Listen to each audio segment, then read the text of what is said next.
Welcome to PlayPianoTODAY.com. This is Chapter 1 from the piano lesson series titled Slash Chords.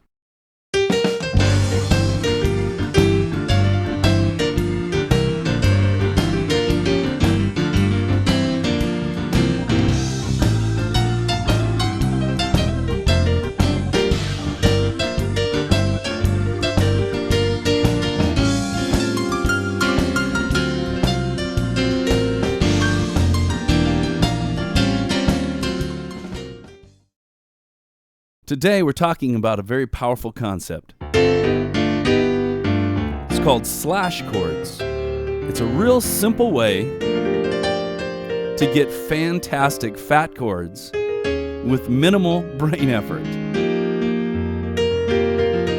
All these thick, fat chords that I'm playing are very simple to understand once you get the concept of slash chords.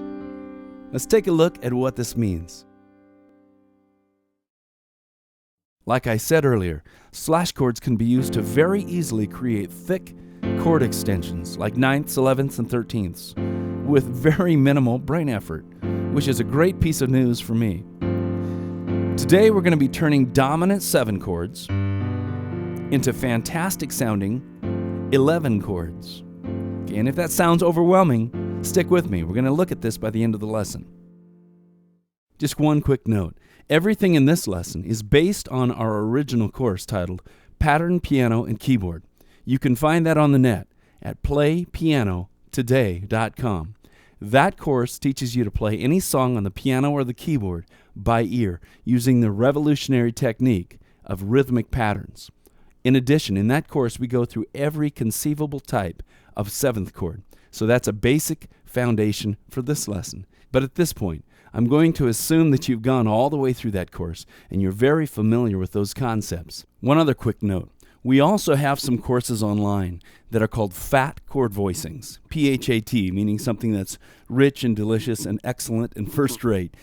But fat chord voicings is actually a step up from what we're doing here today. Today in this lesson called Slash Chords, we're making our first excursion into the land of higher chord extensions, and we're using these slash chords to easily grasp and get our minds around the concept. So if it sounds a bit technical, or if you've been looking at the fat chord voicing lessons that we've got, first go through this lesson today. Slash chords are an excellent first step into the world of higher chord extensions.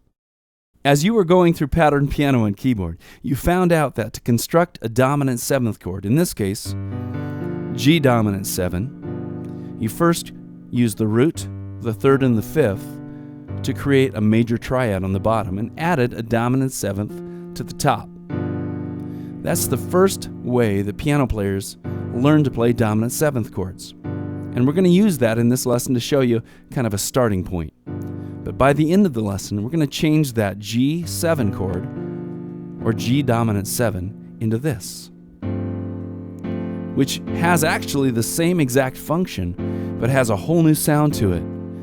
This is actually G11, and it really opens up your music. Sounds like rocket science when I say G11, right?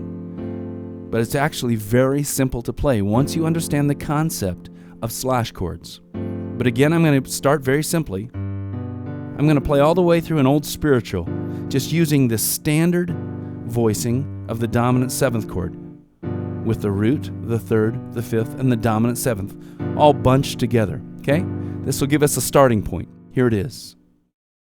In this example, you'll see 2 different dominant 7th chords, G7 and D7. Again, I'm going to assume that you know how to construct those chords as we go through this. Here we go. Swing low, sweet chariot, coming for to carry me home. Swing low, sweet chariot, coming for to carry me home. Now we're going to look at taking all those dominant 7 chords and changing them into fantastic slash chords. Now for the slash chord transformation. Let's use that G7 as our guinea pig again. Now, if you had a giant music theory brain, and you probably do, you'd know that to construct G11, you've got to use the notes G, B, D, F, A, and C. It's a big, giant gorilla chord when you play it like this. But I just want to look at the last three notes, F, A, and C. When you isolate them, you can tell it's pretty easy, right? It's an F major triad. But we're going to use it in the context of G. How far away is this F major triad from the root G? How far is that? Looks like about 3 light years, right? But let's make it simpler. Let's drop this F major triad down an octave. Now how far is it from the root? Here's the root. That sounds pretty awful. But we're not done. Okay, now how far is it from that root? Well, it's a whole step lower. So you go down from the root a whole step, build a major triad, and kick it up an octave. Voila! Now you've transformed any dominant 7 chord into a fantastic 11th chord, right?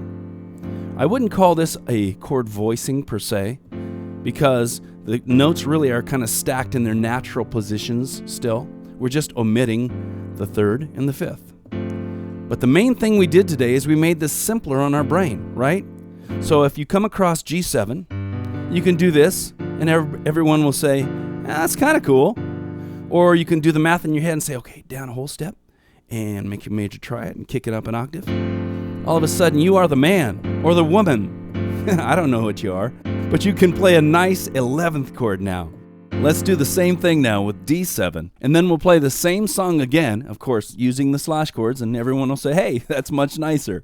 Here's D7. You know the equation. Here's D7. So someone says D7, you say, nah, I'm going to play D11, fatten it up. So you go down a whole step, construct a major triad, kick it up an octave, include the root, you've got D11. Everybody says, wow, that is way better. And now that you know the forbidden secret of the slash chord, we're going to play the same song again, but every time we come to a dominant 7th chord, we're going to use these 11th chords, and the sun will come out. It'll be beautiful. Hey, you know what? Before we play the song, I'm going to throw one more thing at you. I think you can do it.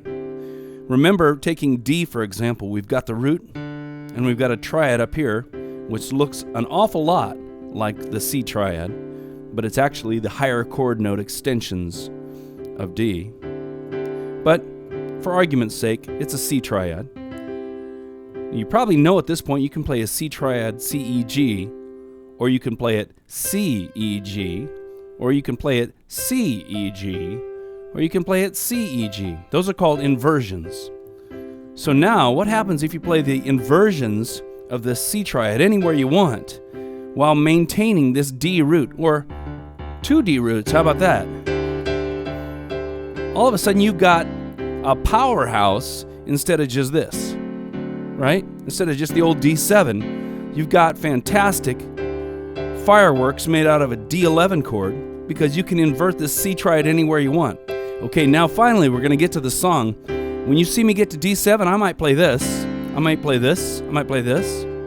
When I get to G7, I might play this, right? Or I might play this or this. Those are all inversions of the F major triad. It's a lot of stuff to think about, but you know what? It's really manageable bites.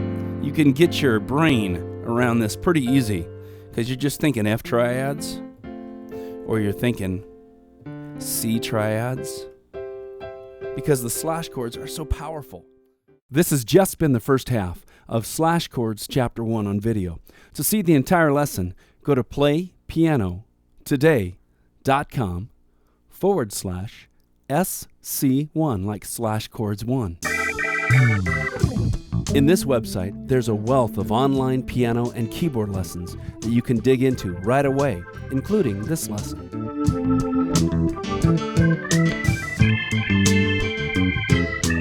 Before you leave this site, though, would you do us a favor?